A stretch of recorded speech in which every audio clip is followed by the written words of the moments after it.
La mer ne garde jamais de secret. C'est ce que les anciens du village de Gbetu disaient toujours. La mer voit tout, la mer sait tout, et surtout, la mer reprend toujours ce qui lui appartient. Mais Dossou, un jeune pêcheur, n'y croyait pas. C'était une nuit comme les autres. Le vent soufflait sur la plage, et Dossou, fatigué après une longue journée de pêche, s'était assis près des rochers pour contempler les vagues. C'est là qu'il l'a vue. Une femme. Sortie de nulle part, elle se tenait près de la lagune, ses longs cheveux noirs tombant sur ses épaules humides. Sa peau luisait sous la lune, et ses yeux étaient d'un noir si profond qu'ils semblaient avaler la lumière. « Tu es perdu ?» demanda Dossou. La femme ne répondit pas tout de suite. Elle tourna lentement la tête vers lui et murmura « C'est toi qui l'es. » Il aurait dû fuir.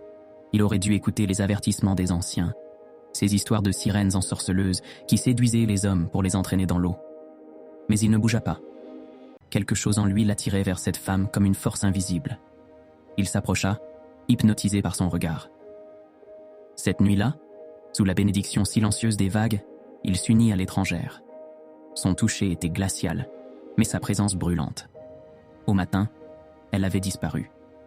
Il n'y avait aucune trace d'elle sur le sable, comme si elle n'avait jamais existé.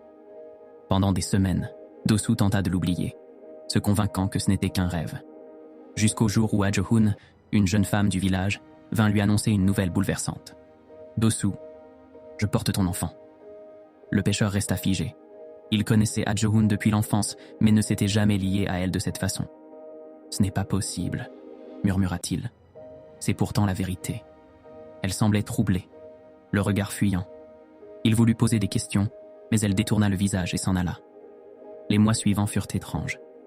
Adjohun s'éloignait de plus en plus du village, ne sortait presque jamais.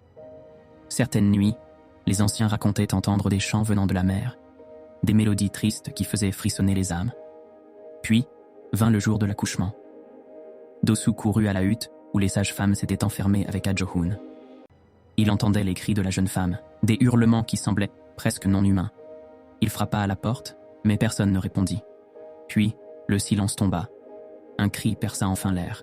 Un cri de nouveau-né. Mais il n'était pas comme les autres. Quand la porte s'ouvrit enfin, les sages-femmes reculèrent, terrifiées. Dossou s'approcha lentement et vit son fils pour la première fois. Il avait un visage humain, des traits innocents. Mais au lieu de jambes, une queue de poisson argenté scintillait sous la lumière de la lampe à huile. « Qu'est-ce que c'est ?» balbutia-t-il. Adjohun, épuisée, leva les yeux vers lui. « Elle est revenue, Dossou, la femme de la mer. Elle a pris possession de moi, cet enfant. Il n'est pas normal. » Dossou recula, le cœur battant à tout rompre. Il voulait refuser d'y croire, mais tout faisait sens à présent.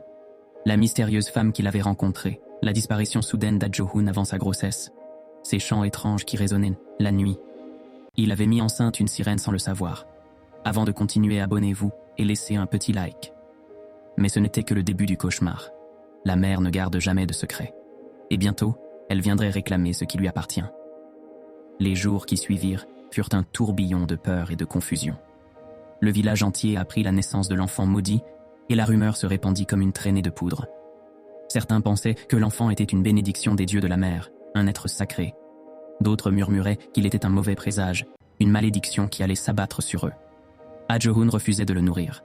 Elle pleurait sans cesse, murmurant que le bébé n'était pas humain, que quelque chose dans ses yeux n'était pas normal. Dossou, lui, oscillait entre l'amour et la terreur. Il voyait son fils grandir à une vitesse anormale, développant une intelligence troublante pour son âge. À seulement quelques mois, il pouvait déjà prononcer des mots. Et chaque nuit, il pleurait en direction de la mer, comme s'il appelait quelqu'un. Puis vinrent les disparitions. D'abord, ce fut un pêcheur, retrouvé noyé près de la lagune.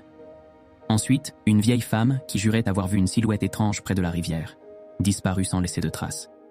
Certains villageois disaient avoir aperçu une ombre immense glissant sous l'eau près du rivage. Une présence. Une créature qui les observait.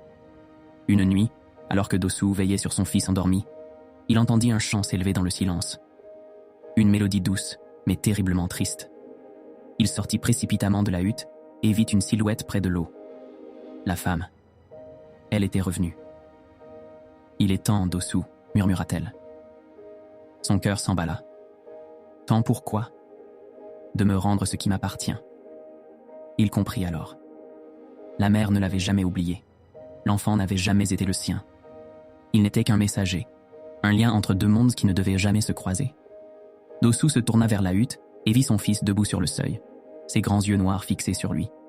Il ne pleurait pas. Il ne semblait même pas effrayé. « Papa, je veux rentrer à la maison. » Dossou sentit son âme se déchirer. C'était son fils, son sang, mais pouvait-il lutter contre la mère elle-même? Derrière lui, la femme s'approcha. L'eau léchait déjà ses pieds. Son regard était inébranlable. « Tu n'aurais jamais dû me toucher cette nuit-là. Ce qui naît de l'eau retourne à l'eau. » Dossou ferma les yeux un instant, puis serra son fils contre lui. « Je suis désolé, » murmura-t-il. Lorsque l'aube se leva sur Gbétou, ni Dossou ni l'enfant ne furent jamais revus. Seule la mer, calme et infinie, continuait de chanter ses secrets.